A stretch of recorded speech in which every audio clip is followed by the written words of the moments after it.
My name is Cyril Kormos. I'm Executive Director of Wild Heritage and a member of the Primary Forest Alliance. Thank you all for being here today. I want to begin, of course, by acknowledging that we are gathering today on the lands of the Ganyan-Geha First Nations and in a place called Shokshoke, which is now also known as Montreal. I'd like to quickly introduce our panel and then move on to a few quick remarks from me and then pass on the microphone to the other speakers. Introducing first down to the left, David Knox, Head Chief of the Kwakwaka'wakw and Kwakiutl First Nations from Vancouver Island. David Knox is also a member of the Awitnakola Foundation and also a member of the Primary Forest Alliance. So Chief Knox will go last. I will speak and then I will pass it on to Dr. Alicia Guzman, who's the lead on Amazonia for Stand Earth. And Alicia will pass on to Lena Yanina Estrada Anyokazi, who's the technical advisor on climate change and biodiversity conservation for COICA, the largest South American indigenous coalition. So this event is hosted by the Primary Forest Alliance, and the topic we want to talk about is primary forests and their unique and special importance. These are forests which are exceptionally important because they maximize ecosystem services. These are the places where you have by far the highest biodiversity, terrestrial biodiversity on the planet, at least 2/3, probably 80%. They are the places with by far the largest terrestrial carbon stocks, so they are vital for climate change. The carbon stored just in primary tropical forests alone is enough to put us beyond 1.5 degrees C and to cause catastrophic warming should that carbon be released. So the amount of carbon stored in these forests is enormous, and these places are essential if we want to have any chance at resolving either the climate crisis or the biodiversity crisis. And the fundamental point that I would love for you to take away from this event is that those two things are deeply and inextricably linked, that the higher biodiversity and the higher carbon stocks are the same issue. The carbon is higher because the biodiversity is still there and these forests still have ecological integrity. Unfortunately, these forests are going extremely fast. These are not just important for ecosystem services, these are the homelands of indigenous peoples. These are places that provide the cleanest fresh water, that regulate water flows, that protect biodiversity. They are the convergence point for all sorts of the most urgent environmental and social justice crises we face today. I think another important point that we want to stress is that finance to protect these places is available. We have long been conditioned to believe that conservation is too expensive and that we cannot afford it. That isn't actually the fact, the truth of the matter. The fact is that we spend probably $1 trillion a year subsidizing extractive industries, and we spend a tiny fraction of climate funding, less than 3%, on forests and even less on primary forests. So if we redirected those two very large sources of funding, there would be enough to support protected areas, indigenous communities, local communities for the conservation work that they need to do to protect the planet's primary forests. So we are trying to do two things here in Montreal. We are trying to launch a call for a moratorium on industrial activity in primary forest. These forests are essential and irreplaceable and vital. We will not solve either the social justice crisis afflicting indigenous peoples all over the world, or the climate crisis, or the biodiversity crisis without them. And we are also advocating for clear text in the Global Biodiversity Framework, recognizing and prioritizing the importance of primary forests. Right now we have text which is okay, but kind of weak and refers to intact forests, which are not well defined. And I think, unfortunately, that will not accomplish the goal that we need to accomplish here in Montreal. We will not have a credible global biodiversity framework outcome if primary forests, which are the most carbon dense, most biodiversity rich terrestrial ecosystems on the planet, are not clearly protected and clearly recognized. So that's our takeaway message. Our event on December 10th is at 6 p.m. in the Intercontinental Hotel. We will launch our moratorium call. We already have 100 organizations signed on. Many more are signing on as we speak, and we hope to have excellent momentum at that event. So with that, I think I'm more or less within 5 minutes. I will pass it on to Dr. Guzman, who will speak to a very important initiative, which is Amazonia for Life, protecting 80% by 2025 to avoid dangerous tipping points in by far the largest block of primary tropical forest on the planet. Alicia? Okay, thank you. Sorry. Thank you, Cyril. The initiative Amazonia for Life, protect 80% by 2025 seemed like a bold and unreachable goal for global policy last year when we first launched in September 5th. However, at the IUCN in Marseille, while we thought it was unthinkable goal, today immediately became a motion, a resolution of the IUCN.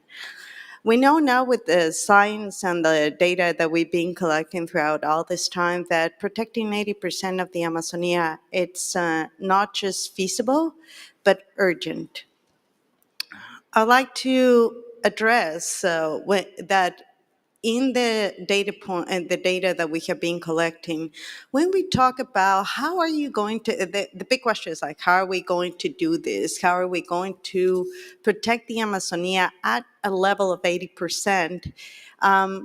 We need to be aware that a third of the Amazonia are primary forests. And therefore, this is like 277 million hectares that are primary forests. A third of those forests are in indigenous lands. We still question ourselves why not all the countries have already supported and included indigenous territories in any of the texts of the convention. So today, I just want to make sure that together with COICA, the partner organization, this is a Pan-Amazonian umbrella organization for 9 national organizations in South America that cover the Amazonia. We're trying to make sure that when we are in any of these international events, specifically this one, that the targets for several of the ecosystems that are in danger might not apply. In the Amazonia, we talk about a tipping point when we cross a threshold between the 20 and 25%. The degradation and deforestation are already in 26%. I just want to make sure that everyone understands this, as this might be the last COP, biodiversity COP, and the last global framework where we can discuss the future of the Amazonia. The tipping point is unraveling savanization, some parts, already in the southeast, Brazil and Bolivia. So whatever we think it's just a target, it involves 847 million hectares and 500 million people. We still don't understand why we're dividing biodiversity from ecosystems, from primary forests, and the peoples that live in it. Thank you very much. Go ahead.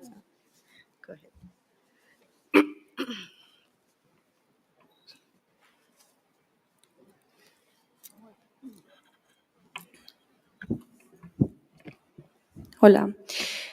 Bueno, buenos días a todos y a todas. Como coordinadora de las organizaciones indígenas de la cuenca amazónica, que hemos venido haciendo un seguimiento al convenio de diversidad biológica, queremos hacer la sugerencia, hemos venido haciendo la sugerencia, insistiendo en que nuestro principal motivo y nuestra meta aquí es que y teniendo en cuenta que los pueblos indígenas somos quienes resguardamos la biodiversidad o la mayor parte de la biodiversidad y que nuestros territorios indígenas se encuentran en riesgo por infinidad de motivos dentro de nuestras regiones, hemos venido insistiendo en que en la meta número 3 se cree una nueva categoría que tenga que ver con los territorios indígenas, específicamente que se llame territorios indígenas. ¿Por qué?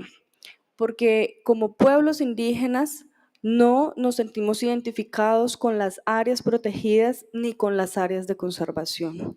Nuestros territorios no son áreas de conservación ni áreas protegidas tal y como se plantean dentro del Convenio de Diversidad Biológica, porque las áreas, este tipo de áreas que se plantean en la meta 3 son manejadas por los estados con reglamentaciones e institucionalidad estatal. Nosotros como pueblos indígenas solicitamos que se tenga en cuenta que tenemos unos gobiernos propios, una institucionalidad propia, que es la que ha sabido mantener el equilibrio de nuestros ecosistemas.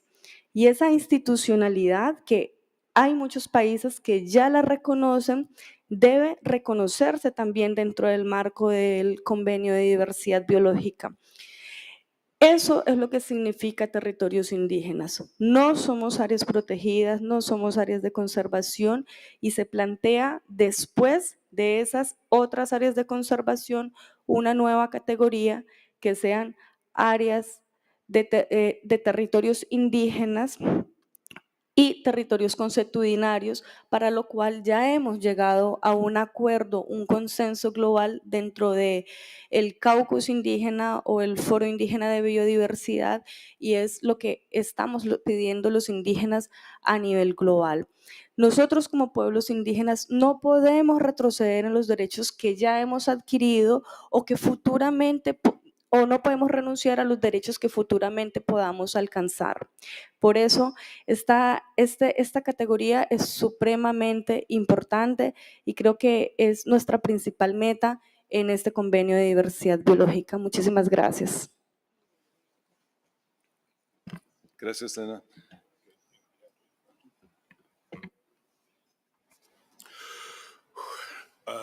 Nugo Wallace Namuguis, a hereditary chief from Fort Rupert, from northern tip of Vancouver Island, where I'm from the Kwakwaka'wakw. There's 18 nations within the Kwakwaka'wakw. I'm from Fort Rupert, Kwagilth. There's so much to talk about, but where to start? So it's talking about the old growth right now. And we got the Ministry of British Columbia of the Forestry is so violating the UNDRIP, talking about our old growth, because our old growth is so important to who we are as the people of the land. It's so precious because those roots are embedded to the valleys, and they're so important for our salmon.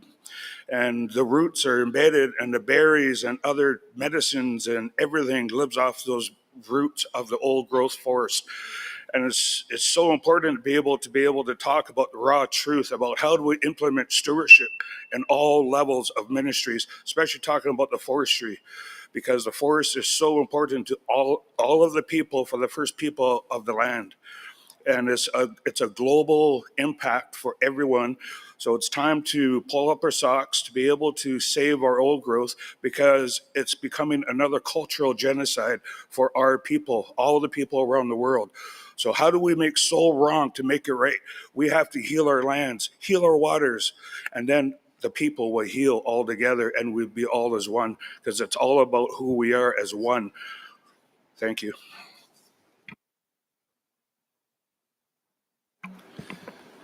Thank you very much. I'll just reiterate some of the organizing points and then maybe open up for questions. The takeaway that we want to leave you with is that primary forests are a hyper concentration of critical values for people, for biodiversity, for carbon, for climate change. They are all linked, inextricably linked. We can't solve these crises separately. They have to be solved together. And we are not going to resolve any of the global crises we are facing right now unless primary forests are part of the solution. They are not the entire solution. There are many other forests that need protection. There are many other ecosystems that need protection. And so we could talk just as broadly about primary forests, but also primary ecosystems, the wetlands, the peatlands, the grasslands, the other ecosystems that still have very high ecological integrity. Without these places, we have very little chance. And unfortunately, some of the concepts right now in the convention, like intactness, do not capture the importance of keeping primary ecosystems free of industrial activity. And that is something that we absolutely must do if we want to safeguard the biodiversity, the carbon, and the cultural importance and the cultural resources and the natural resources important to indigenous peoples and local communities. So these things are problems that find their greatest convergence in these primary ecosystems. And that is a crucial point. The other point is that we do believe the finance is available. For the first time ever, we are in a position to say we have hundreds of billions of dollars that could be directed to indigenous peoples and to communities and to protected areas to solve these problems together. Specifically, where we are looking for policy change is in the targets to the Global Biodiversity Framework, specifically targets 1, 3, and 8. We feel we need to integrate in those targets the concepts of primary forest and or primary ecosystems, the concept of ecosystem integrity, and the concept of achieving synergistic climate and biodiversity outcomes. The point being, we're not going to solve any of these problems separately. They must be solved together. So I think with that, we have about 12 minutes left. If you have questions, please direct them to the panel. And we do have members of the audience who could field questions as well. And we'll open it up. Thank you.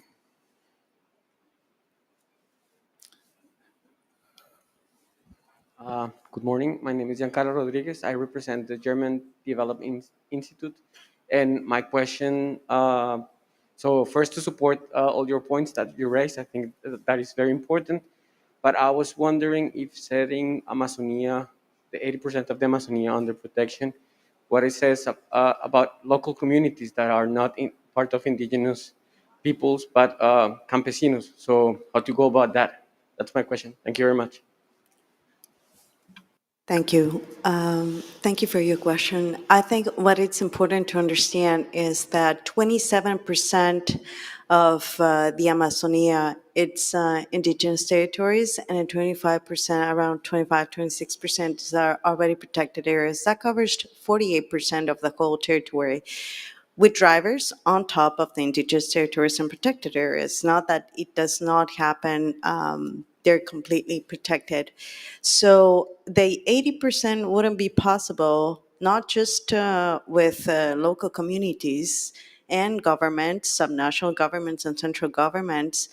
There, 52% of the Amazonia is an undesignated land that leading to conservation. So basically, that 52%, half of the Amazonia, where people from our cities are going to, or local communities and farmers and others, and also the subnational governments are in. We need everyone to protect to achieve that 80%. Thank you for the question, though.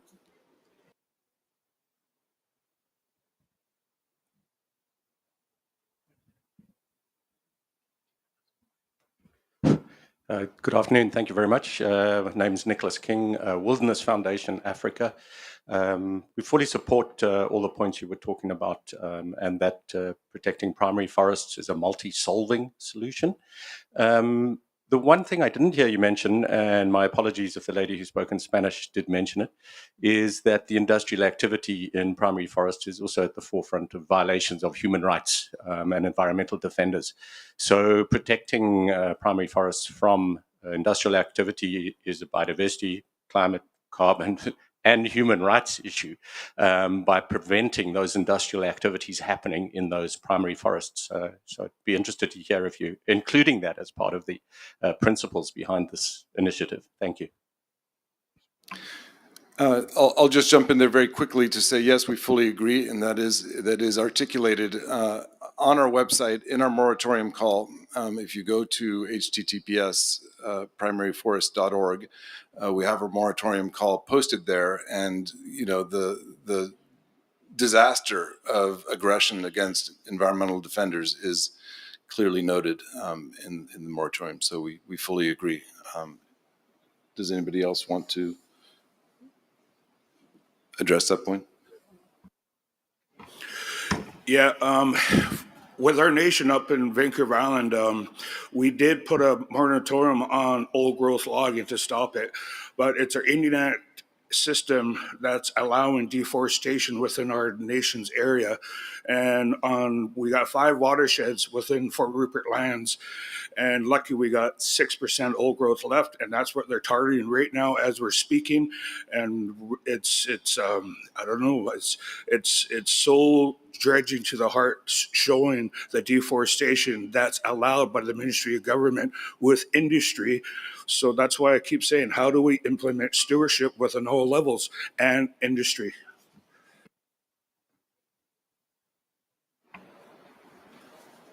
Oh, Hi, thank you so much for being here. My name is Marissa Colton, and I'm with the Financial Post newspaper.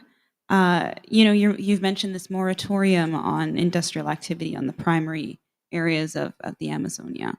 Could you tell us a little bit more about that? What the moratorium would look like, how long it would last, and what role, if any, the private sector would have to play in that? Thank you. Thank you for the question. So the moratorium is articulated as a moratorium until 2050. And that's not because we feel that after 2050 we need to start degrading and clearing forest all over again. The point, the reason it was framed as a moratorium for the next 30 or so years is that we feel that it is unjust and inequitable to make demands of Indigenous peoples, local communities, and governments who need to set up protected areas without having the finance in place to make that feasible. So obviously, if we put this request out that we protect primary ecosystems globally and primary forests in particular, we need to compensate for that, and the money needs to be available. And traditionally, the amount of money that's been available has been too low. And so we've had to scramble to find alternative solutions. But I think one of the big realizations over the 5 years, one of the game-changing understandings out there, is the idea that climate and biodiversity are the same issue when it comes, at least in the case, to terrestrial land use. And the idea that an ecosystem protects more carbon when it has its ecosystem integrity, that the carbon is more stable and therefore safer and at lower risk of being emitted, and that the carbon is longer lived. If you don't degrade a primary forest, it will stay there for millennia, right? If the forest is degraded, might not be there in 30 years if there's a drought or a pest outbreak or a fire or some other form of disturbance. So the fact that primary ecosystems maximize your climate benefits, and the fact that we're almost out of time on climate change, we have 8 years of emissions left at the current rate of emissions, 8 years. We absolutely cannot afford to degrade the largest, most stable, and longest lived carbon stocks we have. And they are that way precisely because they have all of their biodiversity. And they are that way because they are stewarded by Indigenous peoples and local communities, and of course also protected areas. So these things are intertwined. But that nexus that we are facing now is a new realization, and it now makes it credible and necessary to redirect a lot of the climate funding to these places. Whereas in the past, we were sort of trying to figure out, cobble together ways to protect these places. Now we understand we spend $1 trillion on perverse subsidies to destroy them, and we don't spend nearly enough from the climate bucket to help protect them. And those two sources alone could get you vast amounts of money should they be redirected. So to come back to your question, getting that shift, financial shift to happen is going to take time. And we can't simply ask for a permanent ban and throw that out there without having any sort of plan to get that financing in place. But we do believe it's possible. And if you actually look at the UK 10-point finance plan that they've issued, they talk about exactly this. I mean, I'm from Berkeley, California, and so, sometimes I sound a little bit radical, but ending destructive subsidies and, refunneling much more climate finance is in the UK finance plan. The issue is not that these questions are these, that this is it's a crazy idea. It's not. It's politically difficult and it hasn't happened yet, but it could. And the other critical point is that it's not enough to redirect the finance away from the negative activities. You still also have to get it into the right people. So you have to get it to the indigenous peoples, you have to get it to the local communities, and you have to get it to the protected areas. If we spend it on planting trees or logging better or on biofuels, then we still won't achieve what we need to achieve. So that's my long-winded response. Thank you.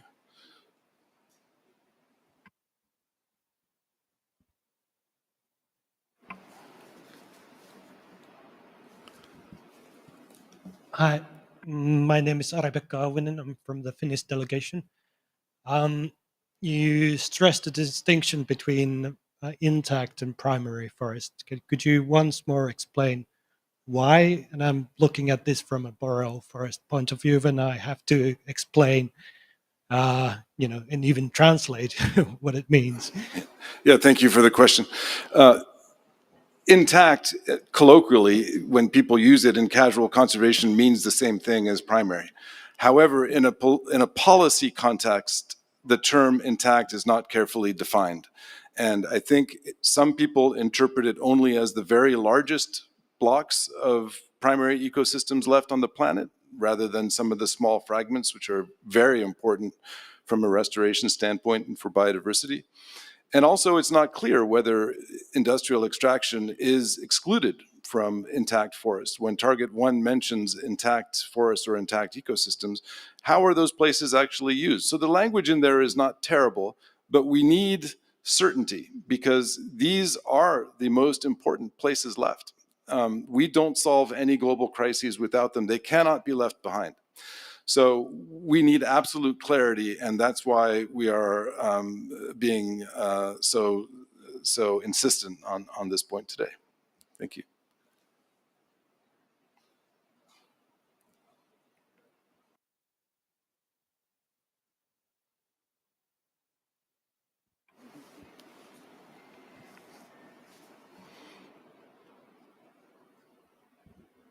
Thank you. Virginia Young, and I should clarify, I have been involved with the Primary Forest Alliance for a while and I work on the nexus between climate and biodiversity. And I think to answer the Finnish gentleman's point, primary forest is defined by the FAO and it's referenced already in the CBD. So it has a clear defined meaning, whereas intact does not and is open to all sorts of abuse. So that's another reason why it's so critical that we pick up on the past identification by the CBD of the importance of primary forests and now do something concrete to actually help protect them.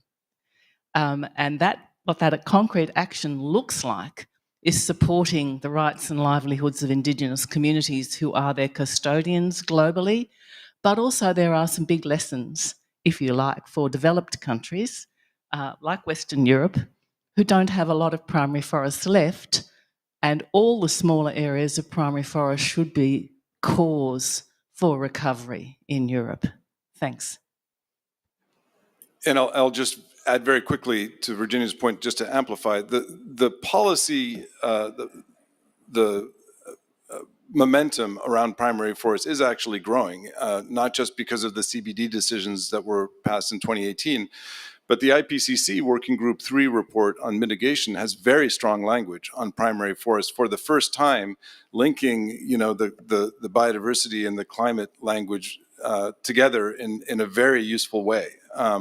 So the exceptional importance of primary forests is making its way into the policy world, and it needs to make its way into this particular policy instrument as well. It would be absurd to have CBD general decisions talking about primary forests and the IPCC talking about primary forests and other primary ecosystems, but not the global biodiversity framework. So what we are saying is what is already happening in these other venues needs to be integrated and transferred into the GBF as well.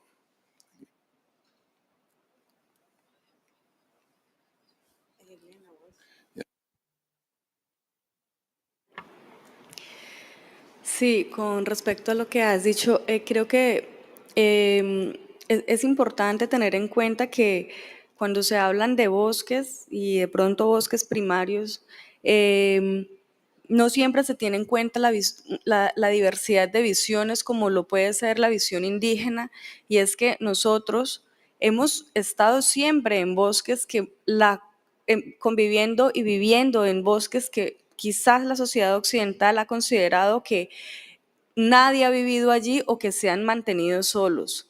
Y esa es la diferencia de nuestras visiones, porque cuando se habla de conservación, hablamos de no tocar los recursos naturales, ¿sí? Cuando hablamos de sitios protegidos, hablamos de que no se pueden usar, no se pueden tocar los sitios, los recursos, mientras que nosotros, los pueblos indígenas, siempre hemos utilizado los recursos, nunca hemos dejado de utilizarlos. Hemos vivido de la madre naturaleza, de la madre tierra, y sin embargo, el equilibrio ha estado allí en esos ecosistemas. Es decir, nosotros por eso hablamos de preservación, más que de conservación o de proteger, hablamos de preservar la vida y preservar los recursos, que significa el uso y la administración de los recursos. Por eso, si nosotros no quedamos en esa meta 3 como territorios indígenas, no estamos siendo involucrados dentro del convenio de diversidad biológica. Esa es la importancia. Y para lograr la conectividad de los ecosistemas, si se va a hablar de ampliar áreas, tienen que pensar primero en que hay que ampliar áreas en donde también viven personas, vive gente, hay comunidades, hay vida, no solo de animales, sino de nosotros como humanidad, que somos los que estamos allí. Y esos territorios, 1, hay que ampliarlos, o 2, hay que legalizarlos. Gracias.